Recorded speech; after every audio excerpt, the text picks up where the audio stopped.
सबसे पहले हमें जानना जरूरी है कि एलर्जी क्या है। एक अगरबत्ती जलाने पे आपकी जानकारी बताऊं, लगभग 75 सिगरेट बर्न करने के बराबर धुआं निकलता है। क्या आपको जानकारी है, आपने नाम सुना होगा AQI, एयर क्वालिटी इंडेक्स। एक दिन में 3 वक्त खाना पकाया जाता है, उस समय एयर क्वालिटी इंडेक्स 1000 से ऊपर क्रॉस करता है। नाक बहती है, नाक ब्लॉक होती है, ठीक है, खराटे आते हैं, मुंह खोल के सोते हैं। अगर ऐसे लक्षण हैं तो ये वो समय है कि सबसे पहले आपको एलर्जी स्पेशलिस्ट को पकड़ना है। कफ सिरप दवा है, ज़रूरत है, डॉक्टर कहते हैं तो देना है, नहीं तो नहीं देना।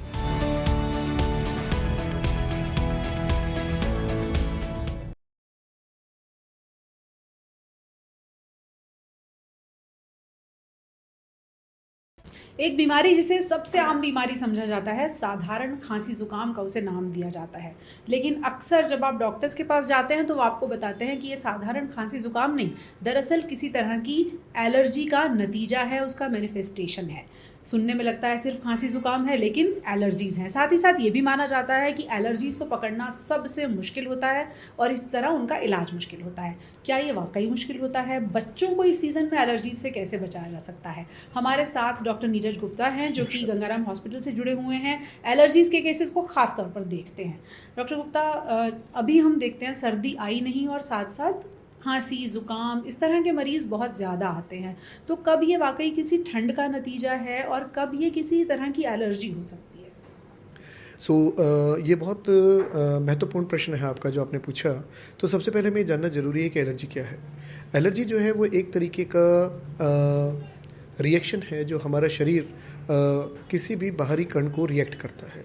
नॉर्मली जब भी कभी बाहरी कण हमारे शरीर के संपर्क में आते हैं तो हमारा शरीर उन्हें कुछ नहीं कहता, कोई रिस्पॉन्स नहीं करता। लेकिन जिन लोगों को एलर्जी होने की ज़्यादा टेंडेंसी है, जिनके परिवार में उनके माता पिता, उनके ब्लड रिलेटेड कुछ और लोग जिनको किसी तरीके की एलर्जी रही है, ऐसे बच्चों को एलर्जीज़ की संभावनाएं बढ़ जाती हैं। तो इनका जो इम्यून सिस्टम है, जो रोग प्रतिरोधक शक्ति है हमारी, ये बाहर के जो कण हैं उन कणों को सही तरीके से रिस्पॉन्स नहीं करती, एबनॉर्मल रिस्पॉन्स करती है। और जब ये एबनॉर्मल रिस्पॉन्स करती है तो एलर्जी के लक्षण आते हैं। जैसे मुख्य तौर पे मैं आपको बताऊं, अगर मान लीजिए एक फ़र्ज़ करके चलते हैं कि कहीं पे धूल मिट्टी हो रही है, कहीं पे कोई स्मेल आ रही है, परफ्यूम आ रही है, तो ज़्यादातर लोगों को उससे रिस्पॉन्स में कोई प्रॉब्लम नहीं होती। लेकिन जिनको एलर्जी है, जैसे ही वो उसके संपर्क में आती हैं तो शरीर को लगता है कि कुछ उनके लिए हानिकारक आ रहा है, शरीर उनको दूर रहने की कोशिश करता है। तो जब शरीर उससे बचाव की कोशिश करता है तो ऐसे रूप में लक्षण आते हैं। जैसे हमारी सांस की नली है, अगर सांस की नली के संपर्क में कुछ धूल मिट्टी के कण, पॉल्यूशन के कारण या ऐसी चीज़ें जिनसे एलर्जी है, जैसे ही वो सांस के माध्यम से अंदर जाएंगे, सांस की नली को लगेगा ओ ये कोई ऐसी चीज़ आ गई जो मेरे लिए नुकसानदायक है, तो सांस की नली का साइज़ सिकुड़ जाता है। जैसे ही वो सिकुड़ता है तो जो नॉर्मल हवा अंदर जानी चाहिए वो बच्चे को कम पड़ती है। जब वो कम पड़ती है तो उसे खांसी आती है, उसे लगता है कुछ फंस गया, वो खांसने निकालने की कोशिश करता है, बलगम बनता है, बच्चा सीढ़ियाँ चढ़ता है, भागता दौड़ता है, सांस की नली सिकड़ी हुई है, ऑक्सीजन पूरी पहुंचती नहीं है तो उसका दम जल्दी फूलने लगता है। तो ये एलर्जी के लक्षण हैं। इसी तरीके के लक्षण नाक में हैं। नाक के अंदर से जब ये कण अंदर जाते हैं, नाक को लगता है कि कोई ऐसी चीज़ है जो नुकसानदायक है, नाक उसको निकालने की कोशिश करती है तो छींकें आती है, नाक बहती है, नाक ब्लॉक होती है। बहुत बार ऐसा होता है कि नाक ब्लॉक नहीं होती, ना आपको लगता है कि बह नहीं रही है, पीछे गिर रही है। पीछे गिरती है तो गले के अंदर गिरती है, गले में हमेशा बलगम अटकता रहता है, मुंह खोल के सांस लेते हैं बच्चे, गला भर भर ख़राब होता रहता है, बुखार आता है। तो ये सारे लक्षण जो हैं ये आते रहते हैं। ज़्यादातर ये लक्षण किसी ट्रिगर का इंतज़ार करते हैं। ट्रिगर मतलब कोई भी तरीके का ट्रिगर हो सकता है, मौसम का बदलाव हो गया, तापमान का बदलाव हो गया, कभी कभी धूल मिट्टी हो गई, कभी कभी कोई पर्टिकुलर टाइप के खाने हो गए, खट्टी चीज़ें हो गई, कुछ तरीके के जो पालतू जानवर हैं जैसे कुत्ता है, बिल्ली है, उनके संपर्क में आने से भी हो सकता है। तो कुछ और तरीके के एलर्जेंस हैं जो कॉमन एलर्जेंस है, जैसे डस्ट माइट है जो एक छोटा कीड़ा है जो हमारे सबके घरों में पाया जाता है, कॉकरोचेस हैं, फंगस हैं। तो इन सब के संपर्क में पॉलन्स है, परागकण है, इन सब के कणों के संपर्क में आने से हो सकता है। तो आपके प्रश्न पे वापस आएँ कि एलर्जी और बिना एलर्जी में कैसे डिफरेंशिएट करेंगे। तो एलर्जी के अंदर ज़्यादातर हमको पारिवारिक हिस्ट्री मिलती है, माता पिता या बड़े भाई बहन या चाचा या मामा या बुआ जो ब्लड से रिलेटेड है, उनमें से किसी को किसी किस्म की एलर्जी की शिकायत, बच्चे को बचपने से एलर्जी के लक्षण होना, मौसम बदलाव के साथ में चीज़ों में दिक्कतें आना। एलर्जी का स्वरूप भी बदलता है। छोटे बच्चों में 1 साल 2 साल के बच्चों में चमड़ी की एलर्जी कॉमन है। वही बच्चे जब बड़े हो जाते हैं 4-5 साल के तो सांस की एलर्जी कॉमन है। वही बच्चे जब 12-15 साल के हो जाते हैं तो नाक की एलर्जी कॉमन है। तो पुरानी हिस्ट्री कि क्या बच्चे को इस तरीके के कोई लक्षण पुराने रहे हैं।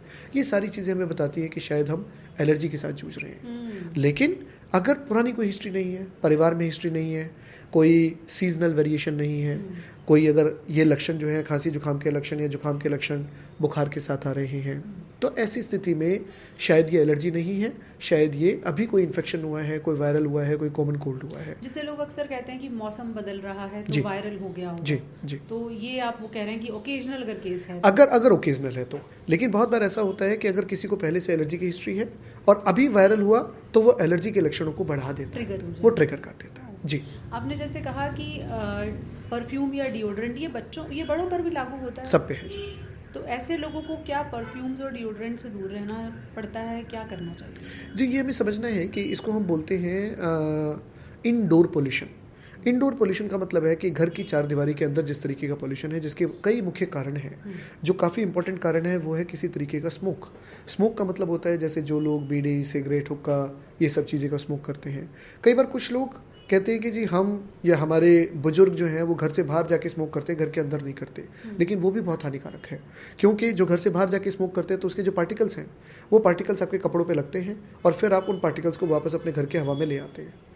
आप खुद स्मोक नहीं करते, लेकिन आप एक ऐसे व्यक्ति के साथ जाके मिलते हैं जो स्मोक करता है, तो वो जो स्मोक करता है उसके पार्टिकल्स भी आपके कपड़ों पे लगते हैं, आपके घर में आते हैं और आपके बच्चों को परेशान करते हैं, जिसको हम थर्ड हैंड स्मोक बोलते हैं। तो ये भी नुकसानदायक है।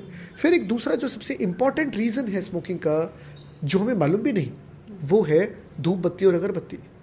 एक अगरबत्ती जलाने पे आपकी जानकारी बताऊं, लगभग 75 सिगरेट बर्न करने के बराबर धुआं निकलता है। तो आस्था का एक धूप बत्ती जो है, एक धूप बत्ती को जलाने के लिए लगभग 125 सिगरेट के बराबर धुआं निकलता है। और ये वो महीन पार्टिकल्स हैं जो महीन पार्टिकल बच्चों की सांस की नली के अंदर जाते हैं और उनको परेशानी करते हैं। फिर और जो इम्पोर्टेंट कारण है वो ये है कि आजकल का जो समय है, जो मॉडर्नाइजेशन है, उसके हिसाब से हमारी जो किचन्स हैं वो बड़े ओपन किचन्स हो गए हैं आजकल।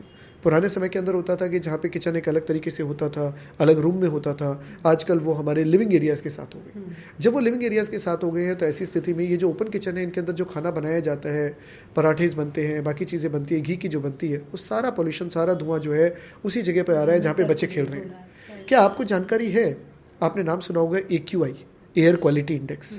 हम बहुत शोर मचाते हैं, हम कहते हैं कि जब एयर क्वालिटी इंडेक्स जो है वो 400 हो जाता है तो बहुत ज़्यादा है, 500 हो जाता है तो बहुत ज़्यादा है। क्या आपने कभी अपने घर में एयर क्वालिटी इंडेक्स नापा? आपके हमारे घरों में जहाँ एक दिन में 3 वक्त खाना पकाया जाता है, उस समय एयर क्वालिटी इंडेक्स 1000 से ऊपर क्रॉस करता है, जिस वक्त खाना पक रहा है, जिस समय खाना पक रहा होता है।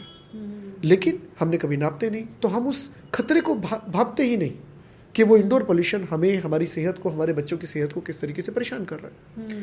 कुछ और तरीके के एलर्जेंस है, जैसे मैंने एक जिक्र किया डस्ट माइट। डस्ट माइट एक बहुत छोटा कीटाणु है, कीड़ा है। ये कीटाणु जो है ये हमारे बाल के आकार से थोड़ा ही बड़ा होता है, हमें दिखाई नहीं देता। ये पाया जाता है हमारे गद्दों में, बिस्तर में, चादर में, तकिए में, पर्दे में, गलीचे में, कंबल में, रजाई में, हर उस जगह पे जिस जगह के ऊपर आप समझ सकते हैं कि वहाँ पे सॉफ्ट एरिया होगा। जिस कुर्सी पे आप बैठे हैं या मैं बैठा हूँ, जिस कुर्सी पे आप बैठे हैं या मैं बैठा हूँ, जिस कार में आप आए हैं, जिस कार की सीट पे आप बैठे हैं, हर जगह पे डस्ट माइट है। ये डस्ट माइट एक या दो नहीं, ये हजारों, लाखों, करोड़ों की तादाद में है। मैं बताता हूँ आपको। ये डस्ट माइट जो है, ये डस्ट माइट एक इतनी इंपॉर्टेंट चीज़ है कि ये, इसको जीवित रहने के लिए, जिंदा रहने के लिए 2 ही चीज़ें चाहिए, एक थोड़ी गर्मी और दूसरा नमी। हिंदुस्तान में गर्मी और नमी दोनों पाई जाती है और बहुत अच्छी मात्रा में पाई जाती है। सीजनल ब्रोंकाइटिस और एस्थमा के शिकार जो बच्चे हैं, इस मौसम में जब वो स्कूल जाते हैं, उन्हें क्या प्रिकॉशंस लेनी चाहिए ताकि उन्हें कम दिक्कत हो? सबसे पहली चीज़, जिनको प्रॉब्लम है उनको अपना इलाज करके और उनको दवाएं प्रॉपर तौर पर लेनी चाहिए। अक्सर जो सबसे बड़ी मिस्टेक जो हम करते हैं, हमारे पेरेंट्स करते हैं, वो ये करते हैं कि जब बच्चा बीमार है, जब उसको खांसी है, तब डॉक्टर के पास ले गए, दवा दे दिया, डॉक्टर साहब ने नेबुलाइज़र, इनहेलर, जो भी उसके लिए सही इलाज है वो शुरू कर दिया। जब बच्चा ठीक हो जाता है तो हम दवा भूल जाते हैं। यहाँ सबसे बड़ी मिस्टेक है, यहाँ सबसे बड़ी प्रॉब्लम है। हमें ये समझना है कि एलर्जी जो है वो 2 दिन, 4 दिन, 6 दिन की बीमारी नहीं है, ये हमारे शरीर की टेंडेंसी है, हमारे शरीर की तासीर है। तो जब लक्षण उभरे हैं तो उन उभरे हुए लक्षणों को दबाना हमारा इंपॉर्टेंट काम है, लेकिन उसके बाद भी दवाइयाँ दी जाती हैं कि लक्षण आगे ना उभरें, लक्षणों को कंट्रोल रखा जाए। तो वो समय सबसे इंपॉर्टेंट होता है जिस समय के ऊपर बच्चा हमें दिखने में ठीक दिखता है लेकिन हम दवाइयाँ बंद कर देते हैं, तो वो नहीं करनी चाहिए। डॉक्टर की सलाह के हिसाब से दवाइयाँ देनी चाहिए, पहला। दूसरा, बचाव के लिए हम जनरली बोलते हैं कि कुछ ऐसे खाद्य पदार्थ हैं जैसे ठंडी चीज़ें, खट्टी चीज़ें, वो हम अवॉइड करने को बोलते हैं कि अपना दें। तीसरी चीज़ जो इंपॉर्टेंट बचाव के अंदर आती है वो आती है वातावरण। जैसे मैंने अभी आपसे जिक्र किया इंडोर के अंदर जो हमने अपने बहुत तरीके के परफ्यूम, स्मेल, स्मोक, बहुत तरीके की चीज़ें अब जिक्र की आपसे, वो हमें अवॉइड करना है। चौथी चीज़ आती है आउटडोर के अंदर जो चीज़ आती है वो ये आती है कि बच्चा स्कूल कैसे जाता है। क्या आपका बच्चा स्कूल ऑटो रिक्शा से जाता है, क्या आपका बच्चा स्कूल बस से जाता है या कार से जाता है। अगर ऑटो रिक्शा से जाता है तो वो सबसे ज़्यादा डेंजरस है। अगर साइकिल से जाता है, टू व्हीलर से जाता है, तो सबसे ज़्यादा डेंजरस है। क्यों? क्योंकि वो ओपन एटमॉस्फेयर को एक्सपोज्ड है। और ऑटो रिक्शा, साइकिल और स्कूटर, बाइक, इनका जो लेवल है ये वो लेवल पे है जहाँ पे ट्रक्स और बसेस के एग्जॉस्ट होते हैं, तो बच्चे को डायरेक्ट वो पोल्यूशन सांस की नली के अंदर आता है। अगर बच्चा बस से जाता है तो उसका तो ब्रीदिंग जोन है वो अप हो जाता है, क्योंकि बस के अंदर सिटिंग लेवल हाई होता है, तो उसका ब्रीदिंग जोन हाई हो जाता है। अगर वो बस से जाता है और उसके अंदर विंडोज़ बंद हैं और AC बस है, वो बेस्ट है, क्योंकि उसके अंदर बाहरी एटमॉस्फेयर से कनेक्शन नहीं। अगर बच्चा कार से जाता है तो कार के अंदर विंडोज़ खुली है कि बंद है, आइडियली विंडोज़ बंद होनी चाहिए। अगर विंडोज़ बंद है तो कार के अंदर एक मोड होता है जिसमें हवा अंदर से अंदर सर्कुलेट करती है या बाहर से अंदर आती है, तो बाहर से अंदर वाली एयर ऑन नहीं होनी चाहिए, अंदर से अंदर होना चाहिए, क्योंकि अंदर से अंदर होगा तो बाहर का पॉल्यूशन अंदर नहीं आएगा। यस मैम, वो इंपॉर्टेंट है।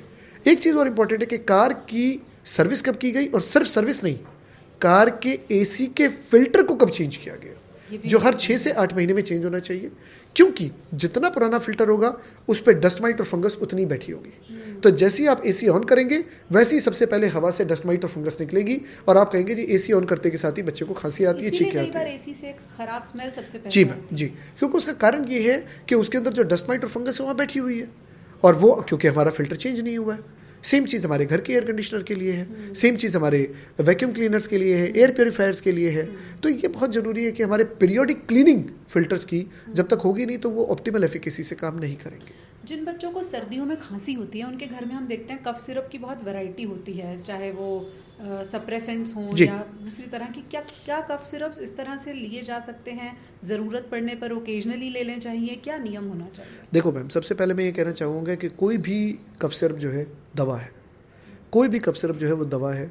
तो जो ओवर द काउंटर, जो फार्मासिस्ट से, फार्मेसी से जो दवाएं मिल जाती हैं, ये जो तरीका है ये गलत तरीका है, क्योंकि कफ सिरप जो हैं वो एक दवा है, तो हर एक दवा का अगर सही समय पर सही डोज में इस्तेमाल किया जाए तो ठीक है, लेकिन अगर गलत समय पर गलत इंडिकेशन के साथ या गलत डोज में इस्तेमाल किया जाए तो वही नुकसान कर सकती है। तो इसीलिए हमारे को ये समझना है कि कफ सिरप दवा है, ज़रूरत है, डॉक्टर कहते हैं तो देना है, नहीं तो नहीं देना।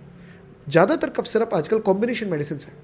कॉम्बिनेशन मेडिसिन में एक से अधिक दवाएं उनके अंदर हैं। जब एक से अधिक दवाएं हैं, अब ज़रूरत पड़ी आपको, जैसे एक एग्जांपल लेते हैं, अब हमें बुखार है मान लीजिए, और बुखार है और हम बुखार की दवा लेने गए और हमें केमिस्ट ने एक ऐसी दवा दे दी, मैं नाम नहीं लेना चाहता, पर हमें केमिस्ट ने एक ऐसी दवा दे दी जिसके अंदर बुखार और दर्द दोनों की दवा कंबाइंड है। अब हमारे को तो सिर्फ बुखार की दवा की जरूरत थी, दर्द की दवा की जरूरत ही नहीं थी।